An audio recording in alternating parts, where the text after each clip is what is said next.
আসসালামু আলাইকুম, welcome back to my channel. I hope সবাই ভালো আছেন। তো দেখতে দেখতে আমার করলাগুলো অনেক বড় হয়ে যাচ্ছে। মাশাল্লাহ, আমার আরও দুটি করলা গাছ উঠেছে। তো এখানে আমার আসলে বাচ্চা থেকে কিনেই খাওয়া লাগবে না, এত করলা যদি ধরে। যাই হোক, এখন এই তো নাস্তা আজকে শর্টকাট করলাম, কারণ ডিম পোচ আর দুইটা পাউরুটি স্লাইস নিয়ে খেয়ে ফেলেছি। দেন একটু ক্ষুধা ভাব হয়েছিল, তারপর বাদাম ভেজে একটু খেয়ে নিয়েছি। তারপর তো রান্না বাড়ার কাজ সব কেটে কুটে ধুয়ে সব গুছিয়ে নিয়েছি। তো গোছানোর পরে মাছটাকে ফ্রাই করব, মশলা দিয়ে মাখিয়ে নিলাম। দেন ফ্রাই প্যানে তেল দিয়ে দিলাম, সরিষার তেল। তো সরিষার তেলেই আসলে মাছটা ফ্রাই করব। আমি বেশিরভাগই সরিষার তেল ইউজ করি। তো সরিষার তেল যেহেতু স্বাস্থ্যের জন্য উপকার, সেহেতু সবাই আপনারা খেতে পারেন। যাই হোক, মাছটি ভাজা হয়ে গিয়েছে, এখন তুলে নিলাম। এখন ওই ফ্রাই প্যানেই আবার তেল দিলাম, পেঁয়াজ কুচি আর আলু দিয়ে দিয়েছি। মাছ ভুনার সাথে আলুও দিব একটু। তো এটা একটু ভেজে নিলাম।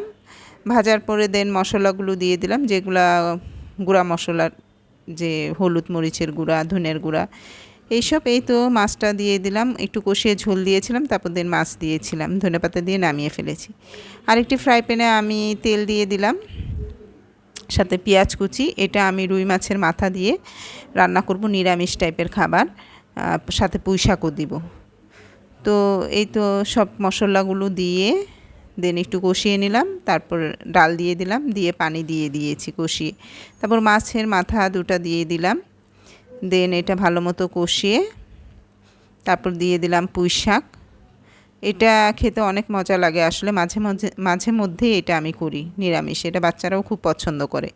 তো এই তো এটা রান্না করার পরে ভাবলাম একটু ভর্তা করা যাক, অনেক দিন ভর্তা খাই না, শুটকির ভর্তা। দেন কাঁঠালি বিচি ভর্তা। শুটকিটাকে আমি এমনি তেল ছাড়া কড়াইয়ে ভেজে নিয়ে ধুয়ে নিয়েছি। তারপরে দেন পেঁয়াজ রসুন ভেজেছি, তারপর কাঁঠালি বিচিটাও আবার একটু সিদ্ধ করে নিয়েছি। এই তো পাটায় বেটে সুন্দর করে ভর্তা রেডি করে ফেললাম, আর খুবই মজা হয়েছিল খাবারগুলো। প্রত্যেকটা খাবারই অনেক টেস্ট লেগেছে। তো সবাই ভালো থাকবেন, আমার মেয়েকেও বেড়ে দিয়েছি। এই তো আমার আজকের ব্লগ।